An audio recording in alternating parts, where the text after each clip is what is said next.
সদর স্যার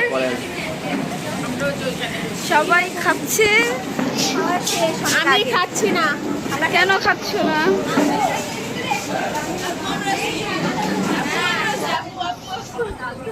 কি খাচ্ছ? মুরগি? এত খায় কেন মেয়েগুলা? এটা হচ্ছে আমাদের ক্যান্টিন, ঝকঝকে তকতকে।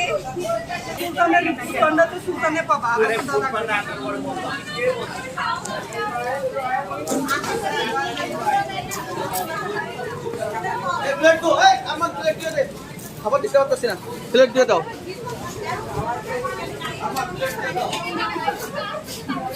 এই যে হচ্ছে আমাদের জান্নাত, খালি খাইতেই থাকে সারাদিন। আচ্ছা আমাদের মহুয়া খাওয়া শেষ। মামা খিদে লাগছে, খাবার দেন।